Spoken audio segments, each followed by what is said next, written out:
Waiting for Man United, Juventus star is anticipating an offer.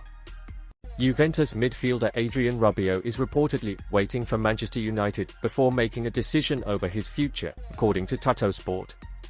The France international has been a long-term target for the Red Devils, and he was very close to joining the club from the Bianconeri in 2022. The club agreed a deal worth £15 million, but the transfer broke down at the final hurdle, following a disagreement over personal terms.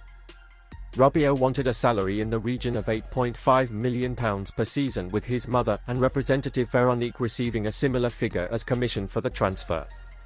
United refused to meet his demands and signed Casemiro from Real Madrid for a significantly higher transfer fee and wages.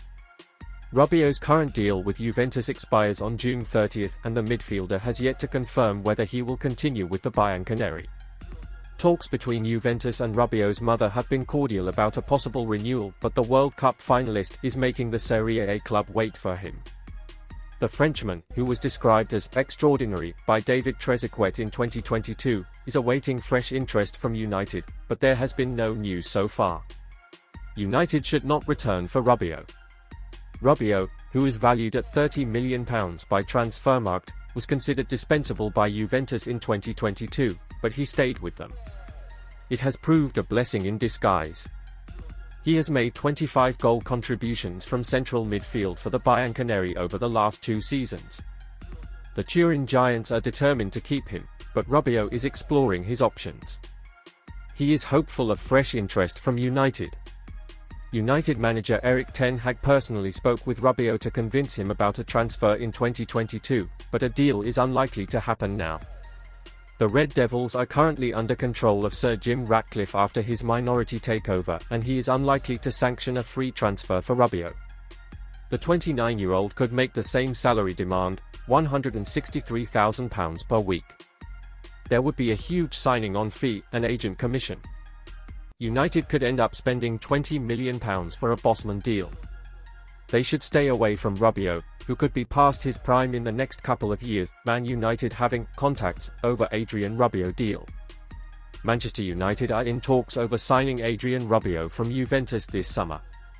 United want to sign a new midfielder, with Casemiro likely to leave. Benfica's João Neves is their top target. United are also aiming to sign a Varane replacement, with Lena Euro and Gerard Brandtwaite. Manchester United are having talks over a potential bargain summer deal for Juventus midfielder Adrien Rabiot, according to Court Offside. The Red Devils are one of the Premier League clubs who may want the season to end, given they have lost 14 top-flight matches this season ahead of their trip to Brighton and Hove Albion on the final day, which has left them in 8th place. If Erik ten Hag's men do finish in that position today, it would be their worst ever Premier League finish. However, there is one last shot of redemption for the campaign when they face arch rivals Manchester City in the FA Cup final next weekend. Man United having contacts over Adrien Rabiot deal. United have held talks with the Frenchman before. According to Court Offside, midfield could be a key area of the pitch Ineos look to strengthen at Old Trafford this summer, with Casemiro likely to be on his way to Saudi Arabia. There are also doubts over the future of loanee Sofiane Amrabat, despite some better performances in recent weeks, while Christian Eriksen also isn't guaranteed to still be at the club next season. The report says that Benfica's João Neves is the club's top target, but that they are also considering other midfielders, with ongoing contacts over Rabiot, described as being world-class by France legend David Trezeguet, whose contract runs out at Juventus at the end of the campaign, meaning he will be available for nothing to Sir Jim Ratcliffe. Rabiot, who earns £190,000 a week in Turin, has long been linked with a move to United and came close to making the switch to England with them in 2022, before a deal collapsed. In a squad full of younger key players like Alejandro Garnacho, Kobbie Mainoo, and Rasmus Højlund, the 29-year-old multi-title winner would add some much-needed experience, with more than 200 appearances each for Juve and Paris Saint-Germain previously. The midfielder is likely to decide where his future lies after Euro 2024, with France one of the favourites to win in Germany alongside England. Man United eye Euro 2024 Dutch forward Joshua Zirkzee, who has £34 million release clause. Manchester United have held talks with Joshua Zirkzee's camp as they consider a summer move for the Bologna striker. Dutch forward Zirkzee, part of the Netherlands squad at Euro 2024, is believed to be open to a move to the Premier League as a potential switch to AC Milan stalls. It is understood that Man United boss Erik ten Hag is looking for competition for Rasmus Højlund going into the new campaign. Zirkzee has also been touted as a potential option for Arsenal as they too look for attacking reinforcements. A deal could cost the relatively modest sum of £34 million, due to a release clause in the 23-year-old's Bologna deal. Attention in his services comes after Zirkzee scored 11 goals in 34 Serie A games last season. His contributions helped Bologna to a fifth-place finish in the league, which has seen them qualify for the Champions League next season. Zirkzee is currently with the Netherlands at Euro 2024 after receiving a late call-up to Ronald Koeman's squad. The forward had been holidaying at Disney World in Florida when he got the call as one of his country's replacements for injured duo Frenkie de Jong and Teun Koopmeiners. And he was named on the bench for their opening Group D match at Hamburg's Volksparkstadion against Poland. However, he was an unused substitute, as Wout Weghorst was preferred instead off the bench, with the towering centre-forward scoring the winner in the 83rd minute. But he could be in line to make his international debut against France on Friday night.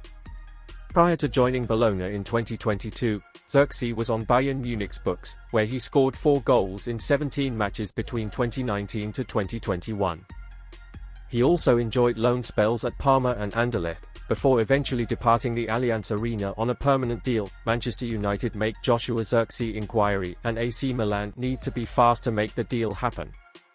I'm getting many questions about Joshua Zirkzee, as there have been new reports linking Manchester United with a strong interest in the Bologna striker, but my information remains the same as last week. AC Milan are the favourites because they have an agreement on almost everything on the player's side, such as the contract and the salary.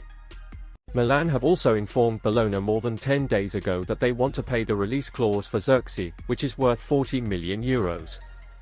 However, they still don't have an agreement with Zirkzee's agent. So Milan are in control of the situation on the player side, but they don't have an agreement on the conditions with the agent yet, so that's an important factor. Meanwhile, other clubs are entering the story and trying to understand what's going on around Zirkzee. There are not so many strikers available on the market for that price, and that is why if Milan want to close this deal, they have to be fast. Manchester United have now made an inquiry. It's not advanced, still early stages, but Man United are informed on Zirkzee deal details since last week. They've asked for information on the release clause details and potential salary package. AC Milan have agreed on personal terms and they want to pay the clause, but they've still no agreement with his agent on commission. Let's see if Man United will really decide to enter and start concrete talks. So, United wanted to be informed, as Zirkzee is one of their options they are considering, though not the only one. It's something they are discussing internally at Man United as they wait to decide who is their top target for the new striker. It's not an advanced negotiation as of yet, but Zirkzee is under consideration by people at the club. It will be a busy summer in general at United as they need a new striker, but also a new left-back and centre-back, and I'm hearing that in the last 24 to 48 hours, they also made some inquiries on the market over a new midfielder. They are exploring options in midfield, especially in the case of Casemiro leaving, which remains a strong possibility. United are assessing options and have started to make moves to strengthen their midfield. We will see who it's going to be and what United are going to do, but for sure they are going to be really busy in the next weeks, so keep an eye on potential new arrivals at centre-back, left-back, striker, and midfield. Sir Jim Ratcliffe fires blunt. Man United court warning to Premier League as regulator message sent. Manchester United co-owner Sir Jim Ratcliffe has sent a warning to the Premier League as he looks to take United back to the top of domestic and European football. Sir Jim Ratcliffe has warned the Premier League that they could end up with spend more time in court than working towards what is best for the league. The INEOS founder has been Manchester United's co-owner since February, with Ratcliffe now in control of footballing operations at Old Trafford. The 71-year-old has brought in Jason Wilcox as technical director, with Omar Barada joining from Manchester City as CEO in July, and Ratcliffe has shared his belief that the people running the Premier League are in danger of ruining the world's richest football competition. "We've got more accountants than we've got sporting people at Manchester United," he told Bloomberg. "If you're not careful, the Premier League is going to finish up spending more time in court than it is thinking about what's good for the league." On a government regulator, he said, "I can understand why they are challenging it. You can understand why they would say that they want an open market, free market. If you've got a government regulator at the end of the day, they will regulate, and that won't be good. The system of so-called anchoring, set to be trialled next season, which would peg spending to a factor of the lower clubs' revenues, also came under attack. What would anchoring do? It would inhibit the top clubs in the Premiership. The last thing you want in the Premiership is for the top clubs in the Premiership not to be able to compete with the likes of Real Madrid, Barcelona, Bayern Munich, and PSG. When asked for his advice to the Premier League on trying out even more rules, he replied, "If it ain't broke, don't fix it."